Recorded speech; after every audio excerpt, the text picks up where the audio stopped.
Imagine this. A single tweet, right? Just 13 words. Not some, formal declaration, not a big scientific paper, just a post online. Yeah. But according to this book we're diving into today, it basically cracked the American landscape wide open. Yeah. Like a digital earthquake. It's a pretty wild idea, isn't it? That just a few words, a few characters online could kick off so much chaos. But that's exactly what Joe D'Osio digs into so brilliantly. Absolutely. And yeah, that's where we're going today. Welcome, everyone, to a bit of a special deep dive. We're doing a book club session, really, unpacking a fantastic, incredibly relevant new book. It really is timely. It's called The Billionaire Betrayal, The Tweet That Broke America, and it's by this amazing author from Spain, Joe D'Osio. Ah, Osio. Now, if you followed Osio's work, you know this isn't like dry history. It's what they call narrative nonfiction. Right. So it mixes, solid research, real facts, but weaves them into these fictional scenarios, potential futures that feel, honestly, a bit too real sometimes, uncomfortably close. Yeah, that's what's so good about it. It keeps giving you those aha moments, like connecting dots about our current information world, things you maybe hadn't quite put together. Osio really pulls back the curtain on how power works now. Exactly. So, okay, our mission today. Let's unpack the core ideas, the really fascinating story threads that Osio puts together in this book. Let's do it. We want to help you understand the maybe deeper forces shaping how we get information, how narratives are built, get behind the headlines into those what-if moments that feel, like we said, scarily plausible. This book, honestly, it's such a sharp lens for looking at the world right now. Okay, so where Osio starts is pretty compelling right off the bat. He brings together this really unlikely pair, Donald Trump and Elon Musk. Right, the odd couple. Yeah, but the book's really clear they were never actually friends. Not really. Osio calls them, and I love this phrase, co-stars in a power play. Huh, yeah. That's good. Each one thinking they were the absolute star of the show, Definitely. And Osio draws this fantastic contrast between where they came from. You've got Trump, the tabloid king, rising out of, 80s New York real estate, versus Musk, this kid from apartheid South Africa, super tough childhood, finds his escape hatch in tech. Totally different path. But the book shows they shared this almost rock-solid belief that they were destined to bend the world to their will, Trump mastering attention, Musk mastering the systems underneath. And Osio really zeroes in on the transactional core of it all. It's all about the deal. Yeah. The book lays out how Musk secretly pumps this huge amount, like $250 million back in 2023, into a pro-Trump PAC, one of those political action committees. Yeah, big money. Huge. But his condition wasn't like a cabinet job. He wanted, quote, real influence, defined as structural leverage. Okay, so not just access, but actual levers of power. Exactly. It's about control, not just cash. And Trump delivers. Yeah. In classic Trump style, right? Yes. He conjures up this whole new government agency, the Department of Government Efficiency, DOGE. DOGE, yeah. Gotta love the acronym. On the surface, it sounds all modern and sleek, gonna digitize government, streamline everything. But Osio digs in and shows, no, this was basically a private silo of power carved for Musk to command. Wow. Musk, always the big picture guy, sees it as the operating system upgrade America didn't know it needed. Of course he does. While Trump just says, it's beautiful. Which kind of tells you everything, maybe. Yeah, maybe it does. But Osio shows the cracks started showing pretty early, didn't they? Even in public. Oh, yeah. That moment, the hostage handshake, February 2024. Right. At the DOGE ribbon cutting, that picture went everywhere. Musk looked so incredibly awkward. Tight smile, eyes locked on the script. The caption that trended was Silicon Stockholm Syndrome. I mean... Ouch, yeah. Osio uses that image, and it's just... It speaks volumes, doesn't it? It really does. It captures that tension perfectly. Yeah. And it just got worse, right? Yeah. As Musk's own star started rising, especially with, the Gen Z crowd, the crypto people, he was actually becoming more popular than Trump in some circles, which you can imagine did not sit well. Not at all. The book quotes Trump behind closed doors, apparently snapping, he thinks he's Jesus with a spaceship. Just another nerd who got lucky with online banks. Wow. Okay. You can just feel the egos colliding there. It's explosive stuff, Osio describes. And on top of the ego clash, there was the money issue. Osio calls this the first domino. Ah, right. The savings that never happened. Exactly. Musk made this huge promise DOGE would save $2 trillion. Trillion with a T. Yeah. But the book details these internal estimates showing, realistically, maybe $20 billion, tops. That's a big difference. A massive gap. And this wasn't just, a budget disagreement.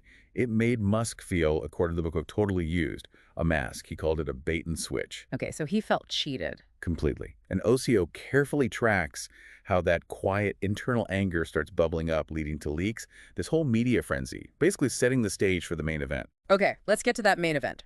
The absolute core of the billionaire betrayal, as OCO presents it. He pinpoints the exact moment. June 6th, 2025, 9:21 p.m. Eastern Time. Yeah. Elon Musk posts a tweet.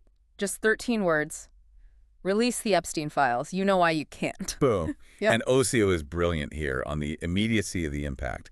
It wasn't a slow burn. No way. 1.8 million views in 60 seconds flat. Tesla stock tanks 12% in after-hours trading. Wow. And Trump, full meltdown on Truth Social, calls Musk a fraud, a foreign agent, and a sad little liar. Predictable, maybe, but still intense. But here's OCO's key insight. The tweet didn't actually accuse anyone of anything specific. It didn't offer proof. It just insinuated. Right. With surgical precision, OCO writes, it raised the most radioactive possibility. It's all about weaponized ambiguity. And it works because it taps into that whole Jeffrey Epstein shadow that just won't go away. Exactly. And OCO doesn't just mention Epstein. He meticulously lays out Trump's documented past connections. The flight logs. 7 flights on the Lolita Express jet, 93 to 97. Photos, videos at Mar-a-Lago. 14 contacts for Trump, Melania, staff in Epstein's infamous Black Book. And that old quote. Oh, yeah, the 2002 New York Magazine quote. Trump calling Epstein a terrific guy who likes women on the younger side. Yikes. OCO shows how these old, almost forgotten details suddenly become incredibly potent liabilities in this new context. And OCO introduces this idea of structured silence around the Epstein files, that it wasn't just about hiding them, but controlling the release. Yeah, he paints Attorney General Pam Bondi as the gatekeeper. There's this quote from Congressman Dan Goldman accusing her of using a Pam Bondi protocol to basically shield politically inconvenient truths. So delaying things, redacting things, managing the information flow. Precisely. Yeah. It's not just about keeping secrets. It's about using the process of revealing them or not revealing them as a tool, turning that uncertainty into a weapon that just breeds more distrust. Which makes Musk's timing, as OCO lays it out, seem just incredibly calculated. Absolutely not random. The book points out his tweet drops just days after the DOJ quietly delayed, again, another batch of Epstein documents. That was June 4th, 2025. Ah, okay, so he jumps on that delay. Weaponizes it, OCO suggests. Frames Trump as looking cowardly, like he's hiding behind the delays, behind redactions. It's a masterstroke of narrative warfare. And this was part of a plan. According to OCO, yes. Phase 2 of what he calls Musk's 3-phase strike plan, supposedly developed by his internal X operations team, or XOT. That's OT, right. Phase 1, expose the lie. Phase 2, implode the myth. Phase 3, infiltrate the future. Wow. That sounds chillingly strategic, like a military campaign almost. It's a fascinating look at how OCO portrays modern digital conflict. It's not just tweets, it's strategy. So what happens then after the tweet, after Trump's reaction? How does the base react? Well, that's another key point in the book. The Medellin movement doesn't just stay solid. OCO describes it fracturing, like immediately, into 4 main groups. 4 tribes. You had the die-hard loyalists, sticking with Trump no matter what.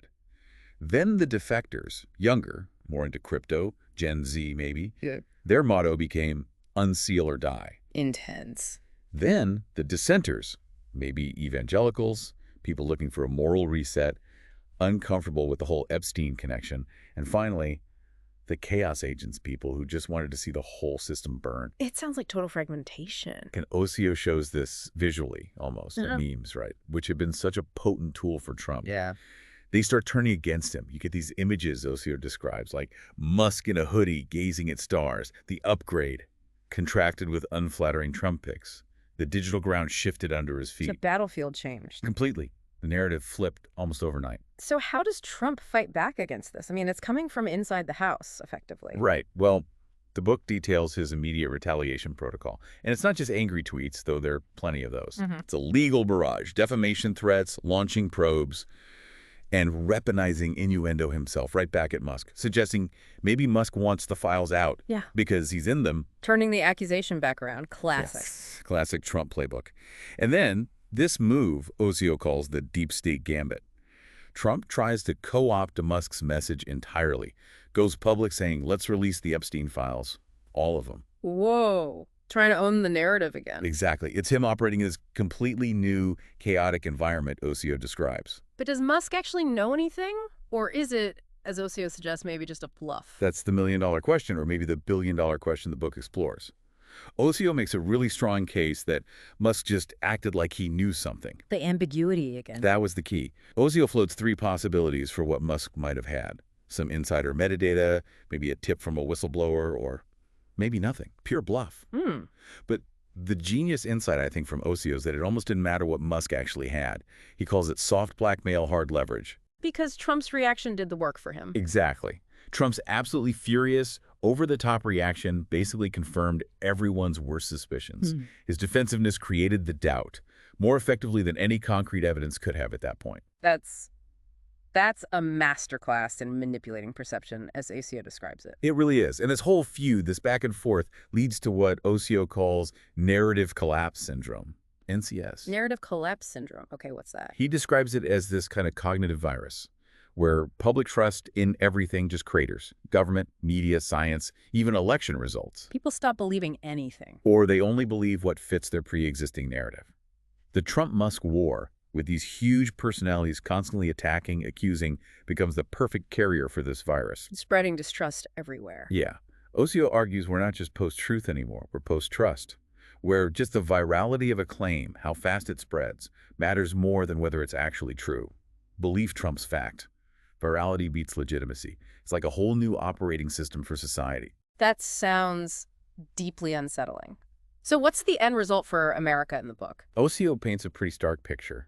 He calls it America's second Civil War. Seriously? Civil War? But not fought with, guns and cannons, fought online on the feeds, invisible battle lines, weapons made of memes and viral hashtags. The digital Civil War. Yeah. And you have these two opposing kingdoms, almost. Trump's kingdom, built on nostalgia, grievance, revenge, and Musk's kingdom, all about futurism, disruption, breaking things. Wow. That's a powerful image. And out of this chaos emerges Musk's America Party. A new political party. Well, Osio explains it's not really a party in the old sense. It's more like a blockchain experiment, a policy lab, a meme engine, and a digital cult all rolled into one. Okay, that sounds very Musk. Totally. Its core ideas are transparency by default, sovereign individualism, and post-tribal politics. And the tagline is just killer. Install future, like in Software Update. Install future. Wow. Does it catch on? According to the book, massively. Like 2.6 million people on the wait list almost instantly. 800,000 get these NFT ID badges, unique digital tokens as membership cards. So verifiable digital membership. Yeah. And Osio describes this silent collapse of the traditional Republican and Democratic parties as people flock to this new thing. It's a vision of completely different political landscape. It's a really radical vision Osio presents, and the ending. Yeah. It doesn't offer easy answers, does it? No, not at all. That's maybe the most thought-provoking part. Osio ends with this speculation about America splintering into different realities, different information bubbles. Where truth is open source. Yeah, and power isn't in institutions anymore. It's in signal, in who commands attention, who shapes the narrative fastest. And it leaves you with this really uncomfortable question. Is the system actually broken? Or is this the system now? Run on vibes, run on acceleration, run on who can capture the narrative. Osio forces you to think, maybe this isn't a bug. Maybe it's the feature of our current age. That is a lot to chew on. A really powerful ending. It stays with you long after you finish the book, for sure. Absolutely. Look, The Billionaire Betrayal, the tweet that broke America, it's just such a unique, incredibly urgent book. It gives you this sharp, insightful lens on power, on information, on where society might be heading. You won't forget it. It's a gripping read, too. Not just important, but genuinely hard to put down. Totally. Jota Osio's storytelling is fantastic. The research feels solid. The insights are profound. It is an absolute must-read, we think. Yeah, if you want one of those aha moments about how truth and influence work now, this is the book. I honestly couldn't stop reading it. So seriously, if you're looking for something that's timely, thrilling, makes you think, maybe even makes you a little uncomfortable in a good way, you have got to grab a copy. Yeah. The Billionaire Betrayal, the tweet that broke America by Jota Osio. Get it now? It's right there on Amazon. We really can't recommend it highly enough. Dive in, see what you think, what's real, what's maybe speculation, and what it all means for, well, for your future. It'll definitely give you plenty to think about. It will. Which leads to a final thought for you to ponder. In a world where maybe credibility is optional and just going viral makes you powerful, what happens when the deepest secrets aren't locked away in some classified file, but they're sealed inside our own minds? Think about that until our next deep dive.